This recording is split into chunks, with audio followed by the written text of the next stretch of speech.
This week in the conversation, I have the honor to welcome Peter Shaun Tyrell, a fantasy writer from Liverpool, England. We're going to be talking about his fantasy novel titled The Oath and Blood Price. But before we get into the conversation, I just want to remind everyone it's important to subscribe to the YouTube channel. And if you do, don't forget to click the notification bell so that way every time a video is posted, it'll go directly into your portable. So let's get started.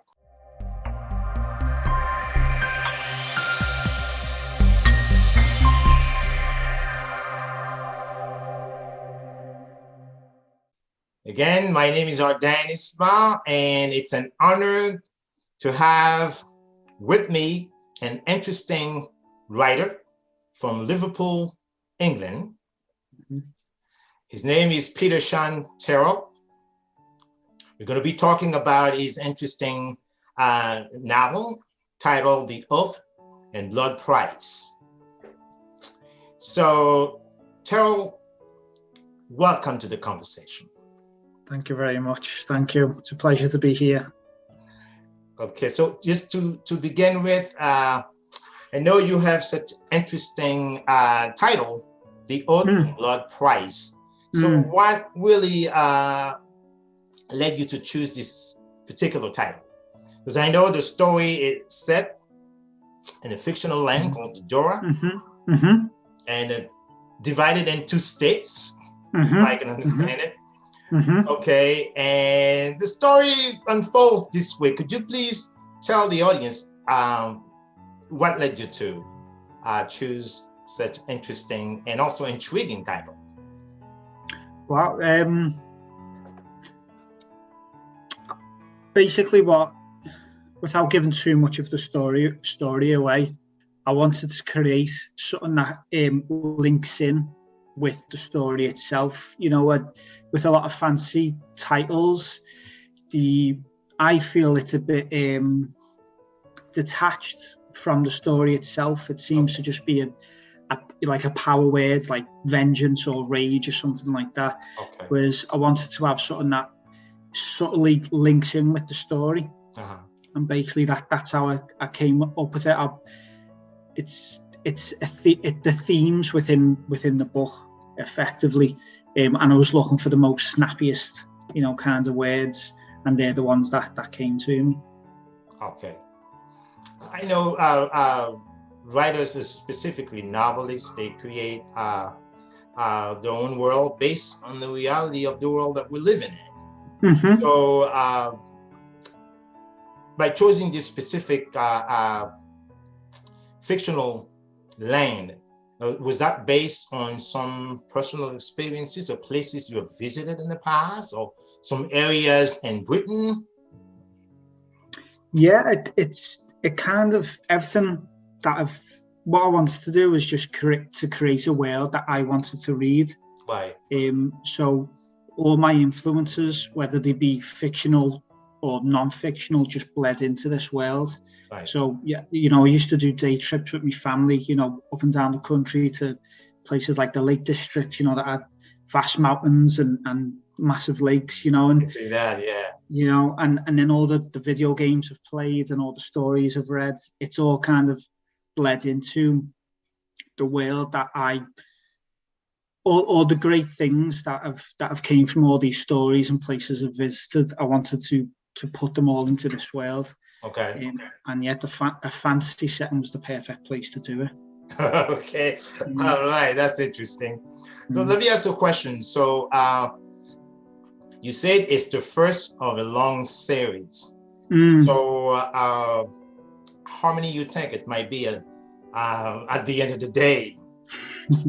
Well, so The Oath and Blood Price itself, that's going to be a trilogy. And then after that, I actually wrote this down a week ago at the books and where I want to go, and it came to about 10 books. 10 of them. Okay. 10. Now I don't know if I can get that many, or if I want to go that far. But in terms of like the story, there'll be like 10. It'll be split up into 10, with the Oath and Blood Price being the first one in a series of 10. That's the plan anyway. Okay. So you said that the Oath and Blood Price is a trilogy. So which means, so I'm expecting to read another 2 books. That's right. Yeah. Okay. Now let me ask you a question, Peter. Do you plan on branding your name as a fantasy writer? So Peter Shaun Tyrell being a fantasy writer. Yeah, definitely. Yeah, that's 100%. Maybe like, yeah, I think all I've ever wanted to do. Well, not that's wrong for me to say. What I've realised is what I've always wanted to do was to write fantasy. I've tried to write other things, and they just haven't gripped me at all. And when I started writing fantasy, I've never looked back. Okay. So I think I'll be a fantasy writer. Okay. So was that something that you realized it was in your blood since kindergarten or something, since you were I think so, yeah. It was mainly down to me dad's brainwashing me with like Lord of the Rings and War of the Worlds, Right, so right. it's always been in me blood, as you say. Yes, but it was only until funny enough, it was, let me get my age right. I think I was 11 or 12, and a friend gave me a book called Porn of Prophecy by David Eddings, and that was my first like fantasy book that was given, from an outside influence, and that's when I started to write my own maps and do my own little stories. That's when it kind of became a hobby. It was around 11 or 12. Okay. Okay. So now let me ask you a question. If I understand, it's published on Kindle. Do you have a hardback for it too? Like a hardback? Yeah. You do? Yeah, so it's on paperback as well, yeah. It's on paperback as well, okay. So like this one here. Yeah. You want to show it so the audience can see it?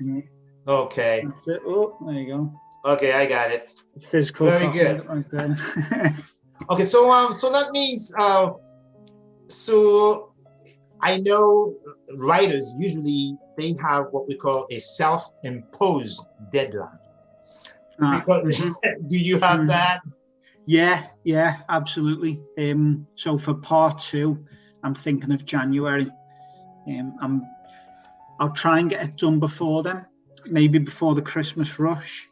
But at the very latest, January. I've had a lot of people, already ask about part 2, so that's only inspired me to keep it to that deadline. Okay. So yeah, absolute self-imposed deadlines are very important to me. Yeah. Okay, so Peter, listen, I know that I'm asking you this question because I know I've been getting a lot of questions from writers in our writing community. Once you're done with a manuscript, and there comes the hardest part, is to find a trusted editor, someone you can trust, and then start query your manuscript to literary agencies or to the publishers. So how was the process for you when you were done with the manuscript? So yeah, it's a great question. I was very nervous about sending it off to anyone. Okay. But I think it was on Fiverr, and I found an editor there who worked for The Guardian, the newspaper in England, and he worked for I checked him up on LinkedIn, and just done a little background check, and it all seemed totally legitimate. So I just had to roll the dice. I think there's something within you that you think that they're going to steal your idea and all that kind of stuff, but it's not the case. He was great. He went through the book, picked out a lot of mistakes, and yeah, it was all fine. But I think it's all about, it's like, you know, jumping in a pool for the first time. You really just have to throw yourself in it. Okay. And it's such a small percent. No one's going to steal your idea, I don't think, because as you know, if once you write it and once you send it electronically, it's copyrighted. You know, it's your book, and it's yours. No one's going to touch someone else publishing your work if you've got the evidence to support it. You know, exactly. So I'd say, yeah, if anyone's worried about sending it to an editor, I'd say don't be, and just find a trusted editor. It'll be your own little journey to find that, and just go for it. But yeah, don't worry about it at all. I am, as a writer myself, I've been working with an editor for some times now. Okay. We've developed a very keen friendship. So, you know, when someone always reads your work, it's become some sort of like a baby. Okay. It's like when you have, for example, brothers and sisters, we can each other's mind. Or maybe you can start a sentence and he can finish it for you. You see what I mean? Yeah. So I felt quite comfortable with that person. Okay. But if I were to change the editor, or something happens and I have to change to start working with a new one, that kind of hesitation, I might have. Yeah. So this is the kind of worry I always hear, especially when I go to writers' conferences. I hear them talk about that. You know, they worry of changing editors or even changing publisher. You know, so I don't know how the publishing world works in Britain, but for young writers, or maybe for first writers who wants to publish his or her debut novel, so it has not always been easy. So that's why many writers, they rather self-publish the work instead of the tedious, torturous, process of getting a publisher. Did you hear? Did you find that also in your area? So I did look into getting it, traditionally published, and from my research, the way what I wanted to do with my book and how I wanted to write it in a style, it's probably the same in America. Each publisher has its own style, doesn't it? It's like they might not accept fantasy, or they only accept fantasy that is epic fantasy. They won't accept, So I found it really difficult to find a publisher who would do my niche, and so I fell at the first hurdle. Okay. So, and I'm really impatient. So I'm awful at like researching, like on like an administrative scale, like researching like a publisher to, and I've been writing this book I just want to get it out. So I'm sorry, I can't give any advice when it comes to like finding traditional publishing, or even how it works in Britain. I'm too impatient for that, I'm afraid. And you know what, Peter, that's true. I spoke to a writer from California about a month and a half ago. We were talking about the same thing. He said that if you write the story and you want the whole world to know about it, and no one should stop you from doing so. And the book industry has become a multi-billion-dollar industry, and self-publication is increasingly becoming a major player in it too. So that means it's not bad that someone can self-publish his work and still be relevant, because there are a lot of ways you can market your book. And the author told me, as long as you can find a niche, you're under the niche. And you know what? Then you can push your story all the way to the top. Now, is it kind of conviction that you also have, Peter? Yeah, absolutely. It's all about finding the right people who like your book. You're casting your net into the ocean, aren't you, really? And every time you pull that net back, there might be one or two fish in there that are interested in your book. You know, Yeah. it's how it is, when whether it's social media or people you see in the street or however you're marketing it. There's you could go into a room of 1,000 people, tell them about your book, and it could be the best book ever written, but no one is interested in that book. Now, That's true. But you could go into another room with 20 people, and every single one of those people loved your idea. It's just finding the right group of people that like your book, and it's hard work, but that's it. That's what you have to do. You know, there's no getting around that at all. Okay. That's one question that I wanted to ask you. Is a fantasy, for example, I know you're very active in social media. And do you find Twitter is one of the best places for a writer to find comfort, what I call consolation, in the writing community? Do you find that? Yeah, I'm blown away by how great the writing community is on Twitter. There's very few words to describe how supportive it is, because it is one of the best places. In December, I only had like 50 followers, and then I just found the writing community, and not only have I've accrued followers and following and all, but I've made genuine friends, people who you just talk to, and there's a few that I'm meeting for a drink. You know, when the lockdown ends in England, we're going to meet for a few drinks. You know, it's a fantastic place to. If you're not engaging in it, then I can't stress it enough that get involved in that community, and it'll be definitely worth it.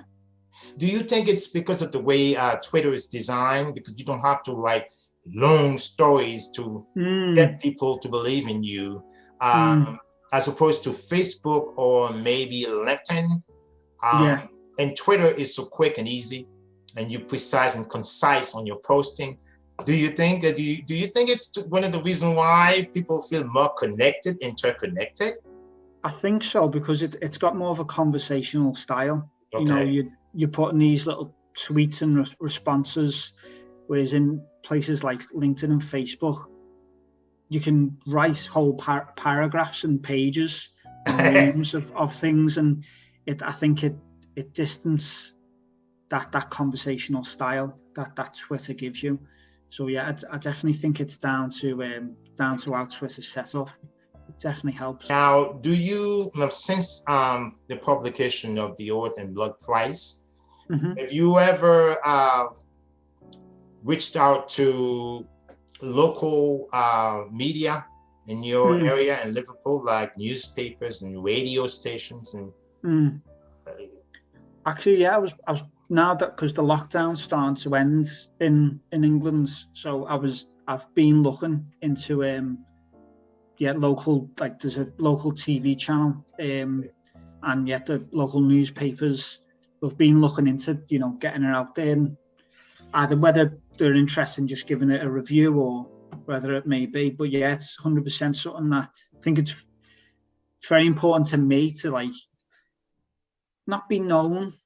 I think being known is the wrong word, but just being active in Liverpool, you know, in my city, and show the city that, you know, what I've done. It's something that's definitely important to me, and something that I will be trying to do 100%.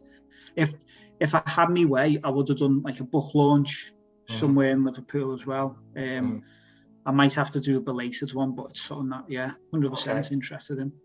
Okay. Now, I know they say literature can change the world. Do you believe in that? Yeah, 100. I think there's evidence for it, isn't it? You know, good and bad. You know, 100%. Mainly it seems that it's mainly bad sometimes, but it's literature can definitely influence the world. You know.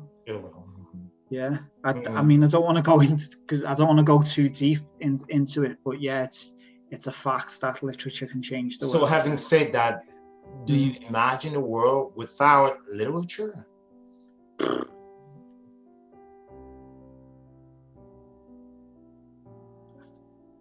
No, it'd be impossible, wouldn't it? Yeah. And everyone has the same answer, though. Yeah. It is I had to impossible. think. No, It is but impossible. yeah. It's how we evolved as a species, is through the written word. You know, it put us on a different level. You know, as a way of communicating. So yes. 100%. Can't be avoided. Okay. So we're getting to the end of our conversation, but there's something I always like to ask my guests in the conversation, because I know you're British, so which means soccer must also be, beside the word literature, in your vein. So are you one of the crazy fans also of Liverpool? I wouldn't say I'm crazy. I'm not, because I don't know if you know the phrase, they call them ultras. That's kind of like a phrase when you're an ultra, right? You know, especially in Europe, that means you're a crazy fan. But no, I love Liverpool. I think I'm a normal Liverpool fan, whether that's a crazy football fan or not. But yeah, I'm definitely love Liverpool. Yeah, 100%. All right. So Peter, one more question. Last week, I spoke to a British Bulgarian comedian. His name is, he has a show in London. I forgot his Miro Kirkunov. Do you know him? Right. No, not personally. No, I haven't met. He's very funny. The mere fact I said he's a comedian, so he's very funny. So he was telling me how he loves London. Now he said, "I will die in London." Right. Okay. Yeah, and I said, "Well, I've never been to Britain." My wife and I, we were supposed to go last year, just before COVID. We purchased the ticket. We were going to spend a weekend in London and go to Southampton to board a cruise ship. Wow, okay. To all the way to Sweden. But then again, everything stopped. And here, I was talking to Miro, and he said, "Well, you know what? You should come to London." He's so funny. So I know I have a few friends also in London. I just never had a chance. In Paris, I was going to go from Paris to London, but then something happened. I never made it. And I told my wife, I said, well, we would go directly from Florida all the way to Britain. Without having to go. I mean, London is one of the best cities in the world. You know, it's superb. As you walk through the streets, you just feel the history just on every single street. It's a phenomenal city. One of the biggest cities in the world, isn't it? But if you get a chance, you have to go. I know post-COVID, I will definitely go to Britain. I always go to Europe. Never had a chance to make it to Ireland, and also you need to come to Liverpool, Ardain. I'll show you around. I'll probably go to Liverpool too. I now have a friend in Liverpool. That's it. Last question, okay? I always ask that. You know, we talk about literature. That's the main theme of the conversation. Talk about your best writer. But the thing is now, is there anything you want to share with the audience when it comes to food? A traditional, like a special dish that is typical to Liverpool, for example. So it's called scouse, funny enough, and it's basically like a stew. It's like a thick stew. Okay. And it's full of flavour. It's basically like Liverpool was the second city during the height of the British Empire, wherever. So it had a lot of influence from all over the world, and that's where they say stew came from, like a Nordic dish. And it's basically, you just throw everything in there, but it's basically a stew, but it's delicious. It's really good. So if you're ever in Liverpool, try and get your hands on some scouse. Okay. Yeah. All right. Definitely. So when I get to Liverpool, I will call Peter, and Peter will take me to a nice restaurant. I'll make it for you. Yeah, not a problem. Okay, so that's I can do a mean scouse. Yeah. Now, if there's one lesson you want to give to a young writer like you, Peter, who wants to embark upon the journey of becoming a fantasy writer, what lesson would you give? So it's something that I'm going to steal off Paul Auster. And in an interview, he said, you have to be fearless.